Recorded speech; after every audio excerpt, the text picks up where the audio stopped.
മക്കളെ വാതക നിയമങ്ങൾ മോൾ സങ്കല്പനം എന്ന ചാപ്റ്ററിലെ വേറൊരു അടിപൊളി ക്വസ്റ്റ്യൻ ആണ്. വീണ്ടും 3 മാർക്ക് ക്വസ്റ്റ്യൻ തന്നെയാണ്. 3 ക്വസ്റ്റ്യൻ ഉണ്ട്. 1 കിലോഗ്രാം കാൽഷ്യം കാർബണേറ്റ് തന്നിട്ടുണ്ട്. 1 കിലോഗ്രാം കാൽഷ്യം കാർബണേറ്റ്. രണ്ടാമത് തന്നിരിക്കുന്നത് 88 ഗ്രാം കാർബൺ ഡൈ ഓക്സൈഡ്. മൂന്നാമത് തന്നിരിക്കുന്നത് 34 ഗ്രാം അമോണിയ. 3 സാമ്പിൾ ആണ്. 1 കിലോഗ്രാം കാൽഷ്യം കാർബണേറ്റ് തന്നിട്ടുണ്ട്, 88 ഗ്രാം കാർബൺ ഡൈ ഓക്സൈഡ് തന്നിട്ടുണ്ട്, 34 ഗ്രാം അമോണിയ തന്നിട്ടുണ്ട്.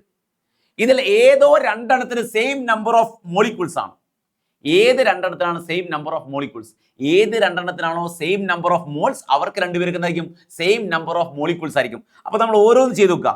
1 കിലോഗ്രാം കാൽഷ്യം കാർബണേറ്റ് ആണ്. 1 കിലോഗ്രാം മക്കൾ നോക്കുക, 1 കിലോഗ്രാം കാൽഷ്യം കാർബണേറ്റ് എന്ന് പറഞ്ഞാൽ എത്ര മോളാണ് നോക്കണം. അപ്പൊ മോള് കാണണമെങ്കിൽ mass in gram by gram molecular mass ആണ്. Mass in gram. 1 kilogram calcium carbonate എന്ന് പറഞ്ഞാൽ മക്കൾ മനസ്സിലാക്കുക 1000 ഗ്രാം ആണ്. കിലോഗ്രാമിനെ ഗ്രാമിലേക്ക് മാറ്റണം. 1000 by molar mass of calcium. Calcium കാർബണേറ്റിന്റെ മോളാർ മാസ് അത് കാൽക്കുലേറ്റ് ചെയ്യണം. കാൽഷ്യം 40 ആണ്, കാർബൺ 12 ആണ്, ഓക്സിജൻ 16 ആണ്. സോ മോളാർ മാസ് 100 ആണ് മക്കളെ. 100. അപ്പൊ എത്ര കിട്ടി? 10 മോൾ. എത്ര? 10 മോൾ. അപ്പൊ calcium carbonate number of moles കിട്ടി 10 ആണെന്ന് കിട്ടി. ഇനി 88 ഗ്രാം കാർബൺ ഡൈ ഓക്സൈഡ്, 88 ഗ്രാം കാർബൺ ഡൈ ഓക്സൈഡ് എന്ന് പറഞ്ഞാൽ മോള് കാൽക്കുലേറ്റ് ചെയ്യുക.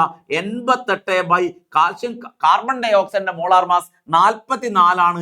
ഇതും 2 മോളാണ്. 2 മോൾ. ക്ലിയർ അല്ലേ? അടുത്തത് 34 gram ammonia. 34 gram ammonia. 34 gram ammonia. അപ്പൊ മോള് കാണണമെങ്കിൽ എന്താ കണ്ടുക? 34 ബൈ 17. 34 ബൈ 17 2 മോൾ. 2 മോളാണ്. ക്ലിയർ അല്ലേ? അപ്പൊ 2 മോൾ ആരൊക്കെയുള്ളത്? 88 ഗ്രാം കാർബൺ ഡൈ ഓക്സൈഡിലും 34 ഗ്രാം അമോണിയയിലും 2 mole. Same number of moles ആണ്. So same number of molecules ഏതിലൊക്കെയാ? 2ലും 3ലും. 2ലും മക്കൾ മനസ്സിലാക്കുക, 2ലും 3ലും സെയിം നമ്പർ ഓഫ് മോളിക്യൂൾസ് ആയിരിക്കും. അപ്പൊ how many moles are present in sample 1? Sample 1ൽ എത്ര മോൾസ് ആണുള്ളത്? 10 മോൾസ്. എത്ര? 10 മോൾസ്. ക്ലിയർ അല്ലേ?